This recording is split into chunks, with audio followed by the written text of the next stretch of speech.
ఓం మహాగణాధిపతయే నమః. ఓం గురుభ్యో నమః. ఓం శ్రీమాత్రే నమః.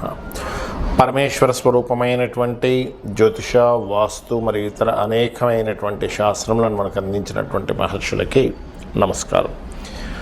హయగ్రీవ హయగ్రీవ హయగ్రీవేతి యో వదేత్ తస్య నిస్సరతే వాణీ జహ్నుకన్యా ప్రవాహవత్. అరుణాం కరుణాతరంగితాక్షీం ధృతపాశాంకుశపుష్పబాణచాపాం అనిమాదిభిరావృతాం మయూకైః అహమిత్యేవ విభావయే భవానీం. శ్రీమాత్రే నమః. మనం ఈరోజు చెప్పుకోబోయేటువంటి అంశం ఏమిటి చూసుకున్నట్లయితే, సూర్య భగవానుడు మకర రాశిలోకి మకర సంక్రమణం జరుగుతుంది.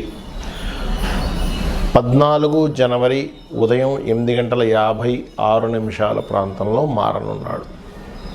అయితే ఈ యొక్క మకర సంక్రమణంలోకి సూర్యభగవానుడు వెళ్ళేటప్పుడు ముఖ్యంగా ఆరోగ్య ప్రదాత మరియు పేరు ప్రఖ్యాతలు తెచ్చేటువంటి గ్రహము ఎంటర్ అయ్యేటప్పుడు ఈ సంచార మూలంగా 12 లగ్నాల వారికి, లగ్నం తెలియని వారి రాశి వారికి ఏ విధమైనటువంటి మంచి ఫలితాలు రానున్నాయి, ఏ విషయాల పట్ల అక్కించి జాగ్రత్త వహించాలి, మరియు ఏ పరిహారం చేసుకోవాలి. ముఖ్యంగా మనకి సంక్రాంతి ఆ రోజు సంక్రమణం జరుగుతుంది కాబట్టి అందరూ కూడా వారి వారి యొక్క పితృదేవతలకి, తాతలకు, తండ్రులకి ఇట్లా ఉంటారు గతించిన వారు, వారికి స్వయం పాకం ఇస్తూ ఉంటారు. అందులో ప్రత్యేకంగా మీకున్నటువంటి సమస్య బట్టి ఎటువంటి పరిహారం, ఎటువంటి దానము చేసినట్లయితే ఆ సమస్య శాశ్వతంగా తొలగిపోతుంది అనేటువంటి విషయాలు మనం ఇప్పుడు తెలుసుకుందాం. సింహలగ్నం వారికి ఈ మకర సంక్రమణం మూలంగా కలిగే ఫలితాలు ఏవైతే ఉన్నాయో చెప్తుంది. నేనైనప్పటికీ కూడా చెప్పేస్తుంది సాక్షాత్ లలిత అమ్మవారిగా భావిస్తూ, ఈ లగ్నం నుంచి 6వ స్థానంలో రవి, ముఖ్యంగా 6వ స్థానంలో రవి అనేటువంటిది ఖచ్చితంగా కాంపిటీషన్ రిలేటెడ్ సంబంధించిన శత్రువు పైన జయాన్ని ఇస్తాడు, అందులో ఎటువంటి సందేహం లేదు. అదేవిధంగా ఉన్నత విద్యలు, ఇవాళ రేపు చూడండి యూపీఎస్ సంబంధించినవి, లేకపోతే గ్రూప్స్ ఎగ్జామ్స్ ఉంటాయి, గవర్నమెంట్ రిలేటెడ్ సంబంధించినవి. అటువంటి ఎగ్జామ్స్కి మీరు ఏదైతే కోర్సెస్లో జాయిన్ అవుతారో, ఆ ఎగ్జామ్స్ రిలేటెడ్ సంబంధించినవి ఏవైతే కాంపిటీషన్ ఎగ్జామ్స్లో పాల్గొంటారో, ఈ యొక్క రవి ఖచ్చితంగా మీకు సపోర్టివ్గా ఉంటాడు ఇక్కడ ఉన్నప్పుడు. ఇంకొకటి ఏంటంటే 6వ స్థానం అనేటువంటిది పూర్వజన్మ కర్మస్థానము. అంటే మనం పూర్వజన్మల్లో అనేక జన్మల్లో చేసినంత కర్మంతా కూడా 6వ స్థానంలో నిక్షిప్తమై ఉంటుంది. ఈ లగ్నాధిపతి ఎప్పుడైతే అక్కడికి వెళ్ళి కూర్చున్నాడో, జీవుడు ప్రయత్నపూర్వకంగా చేసేటువంటి ప్రయత్నం మూలంగా ఆ యొక్క కర్మలు తొలగుతాయి. మరి ఇక్కడ ఈ యొక్క సింహం వారికి జాగ్రత్తలు వేటిలో తీసుకోవాలి. స్త్రీలతో ఎవరితోనైనా కమ్యూనికేట్ చేసేటప్పుడు, వ్యాపార సంబంధించినటువంటి విషయాల్లోని శనివారాలు ఎట్టి పరిస్థితుల్లో పార్ట్నర్స్ గురించి కానీ లేనట్లయితే జీవిత భాగస్వామికి సంబంధించిన వివాహ సంబంధించిన నిర్ణయాలు కానీ సాటర్డేస్ అసలు తీసుకోకండి దయచేసి. ముఖ్యంగా అగ్రిమెంట్స్, వివాహ నిర్ణయాలు, పార్ట్నర్స్తో తీసుకునే నిర్ణయాలు, లాభాల్లో ఒక్కోసారి చూడండి పార్ట్నర్షిప్స్లో ఇంతని రాసుకుంటారు. ఒక్కొక్కసారి ఆ అంచనా సరిగ్గా వేయకపోవడం వల్ల ఏమవుతుంటుందంటే, మీరు సరే ఏముందిలేండి ఇక్కడ మనం ఇంత పార్ట్నర్షిప్ తీసుకుందాం, మీరు తీసుకోండి అంటారు. తీరా చూస్తే మీరు పెట్టేటువంటి ఖర్చులు ఎక్కువ అవుతాయి, మీకు మిగిలేసరికి చాలా తక్కువ స్థాయి మిగలడం, ఒక్కోసారి మిగలకపోవడం జరుగుతుంటుంది. కాబట్టి ఎవరితోనైనా మీరు అగ్రిమెంట్స్ చేసుకునేటప్పుడు దానికి సంబంధించినటువంటి విషయంలో చాలా క్లారిటీ తీసుకోండి.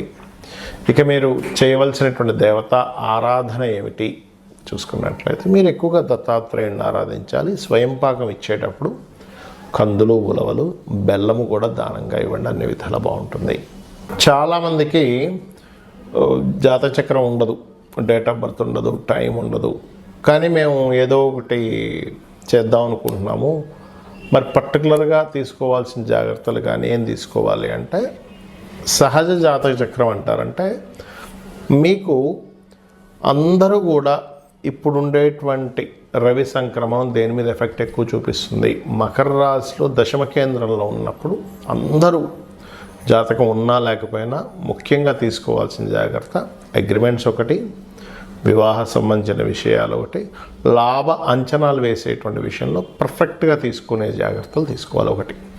అలాగే మరి జాతచక్రం లేదండి, నేనేం దానం ఇవ్వాలి, ప్రతి ఒక్కరు ఇవ్వాల్సిన దానం ఏమిటి అంటే మీ సమస్య బట్టి ఉంటుంది స్వయం పాకంతో ఇవ్వడం అనేది.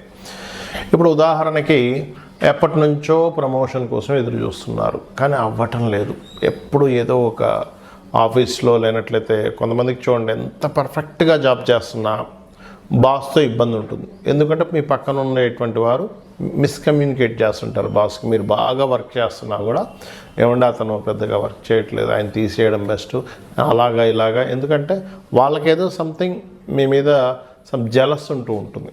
అంటే మీరు బాగా పని చేస్తున్నారనో లేకపోతే మీరు చేస్తున్నటువంటి దీనివల్ల వాళ్ళని తొక్కేసి మీరు పైకి వెళ్తారేమో అనేటువంటి ఒక జెలస్ రిలేటెడ్ సంబంధించిన కొంతమంది ఉంటారు.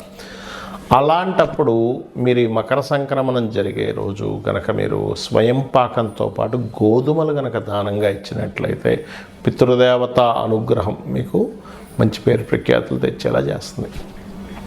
మరికొంతమందికి మానసికంగా ఇబ్బంది ఉందనుకోండి, బాగా ప్రతిదానికి మానసికంగా స్ట్రెస్ అయిపోతున్నానండి అనుకునేటువంటి వారు బియ్యము దానంగా ఇవ్వండి, బియ్యం దానంగా ఇవ్వండి. అదేవిధంగా గోవులకి బియ్యపు పిండి తినిపించండి, బెల్లం కలిపినటువంటి బియ్యం పిండి తినిపించండి. బెల్లం, తురిమిన బెల్లము ప్లస్ బియ్యం పిండి. ఇందాక నేను మీకు చెప్పినట్టుగా ఒకవేళ మీకు పేరు ప్రఖ్యాతలు రావాలంటే గోవుకి గోధుమ రవ్వ తినిపించండి, ఖచ్చితంగా బాగుంటుంది. అయితే ఇది ఈ రోజు ఆ రోజు అని కాదు, మకర సంక్రమణం జరిగే రోజు తినిపిస్తే చాలా మంచి ఫలితాలు వస్తాయి. మరి అదేవిధంగా మరి కొంతమందికి లైఫ్ అంతా కూడా ఏదో గొడవలు జరుగుతూనే ఉంటాయి. మీరు గమనించండి, అంటే చిన్నప్పటి నుంచి ఇంట్లో వాళ్ళతోనో లేకపోతే వివాహం అయిన తర్వాత వివాహ జీవిత భాగస్వామితోనో ఆఫీస్లోనో లేకపోతే రోడ్డు మీద వెళ్తుంటే కూడా ఏదో ఒక గొడవ. ఎందుకు అలా జరుగుతుంది అంటే వాళ్ళ పర్సనల్ చార్ట్లో మార్స్ పాడైపోయి ఉంటాడు. కుజుడు కనుక పాపగ్రహ సంబంధాలు పడ్డాయనుకోండి, గొడవలకు కారకుడు కదా, లీడర్షిప్కి కారకుడు కదా. అంటే అనవసరంగా పిచ్చి పిచ్చివన్నీ గొడవలు జరుగుతుంటాయి. అలాంటి వారు కందులు దానంగా ఇవ్వాలి. కందులు దానంగా ఇవ్వడం, గోవులకు క్యారెట్స్ తినిపించండి మకర సంక్రమణం రోజు ఖచ్చితంగా. దీనివల్ల ఏం జరుగుతుందంటే మీకు కలగబోయే యాక్సిడెంట్ యోగాలు కూడా తప్పిపోతాయి. అదేవిధంగా మరి కొంతమందికి వ్యాపారం పెడుతూ ఉంటారు కానీ ఆ వ్యాపారం అభివృద్ధిలోకి రాదు, ఎంతో కష్టపడుతుంటారు. ఏమిటి ఎక్కడ లోపం జరుగుతుందో కూడా అర్థం కాదు.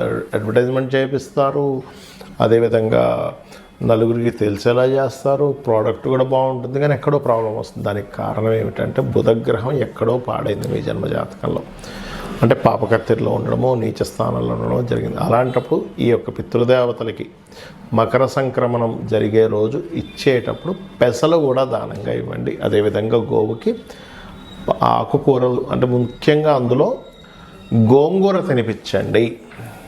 మరి గురుబలం పెరగాలండి అంటుంటారు, అన్నిటికీ గురుబలమే ప్రధానం కదా. శనగలు, పసుపు రంగు వస్త్రము, స్వయం పాకంతో పాటు గోవుకి అరటికాయలు తినిపించండి.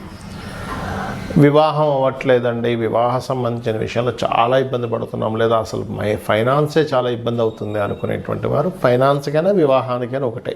ఏమిటది అంటే గ్రాసము మరియు అదేవిధంగా తీపి చపాతీలు, ఒక 3 చపాతీలు నూనె వేయకుండా కాల్చినటువంటి చపాతీలు తీసుకొని దానికి తేనెను పూసి చిన్న చిన్న ముక్కలు చేసి గోవుకు తినిపించేసేయండి. చక్కగా దానివల్ల ఏమవుతుందంటే సంబంధాలు ఏమైనా ఆగిపోయినవి కాస్త ముందు కదలడం కానీ, వివాహ సంబంధించిన విషయాలు చాలామంది లేట్ అయిపోతుంది, ఇటువంటివన్నీ క్లియర్ అవుతాయి. ప్రతిదీ ఆలస్యం అవుతుంది, రోగబారిన పడుతున్నారు. ఇంట్లో కొంతమంది చూడండి, ఇంట్లో ప్రతిసారి ఏదో ఒక రోగంతో ఇబ్బంది పడుతూనే ఉంటారు. తండ్రికి తగ్గిపోతే తల్లికి, తల్లికి తగ్గిపోతే అక్కకి, చెల్లికి, అన్నకి, తమ్ముడు, ఎవరికో ఒకరికి, ఇంట్లో ఉండే రిలేషన్స్కి ఎవరికొకరికి ఏదో ఒక హెల్త్ ఇష్యూస్ వస్తుంటాయి. దానికి కారణం ఏమిటంటే గృహ సంబంధంగా కొన్ని దోషాలు ఉంటే, వాస్తుపరంగా వాయువ్యం కానీ ఉత్తర ఈశాన్యం కానీ పాడైందనుకుంటే మీ జన్మజాతకంలో రోగకారకుడు మరియు శని కలిసి ఉంటాడు.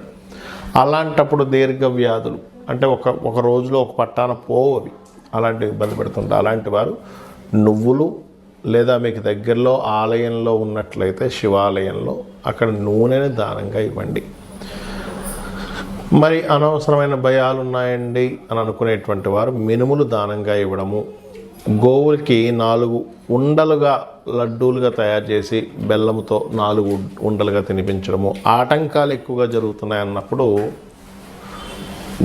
ఉలవలు దానంగా ఇవ్వడము మరియు గ్రాసము గోవుకు తినిపించడం చేయండి. ఖచ్చితంగా గోవులో సకల దేవతలు ఉంటారు, అందులో ముఖ్యంగా అమ్మవారి స్వరూపంగా చెప్తూ ఉంటారు. కాబట్టి ఆ యొక్క అమ్మవారి యొక్క అనుగ్రహం మీకు పరిపూర్ణంగా కలగాలని ఈ మకర సంక్రమణం జరుగుతున్నందుకు అందరికీ కూడా సంక్రాంతి శుభాకాంక్షలు తెలియజేసుకుంటూ అమ్మవారి అనుగ్రహం పరిపూర్ణంగా కలగాలని మరోసారి కోరుకుంటూ శ్రీమాత్రే నమః.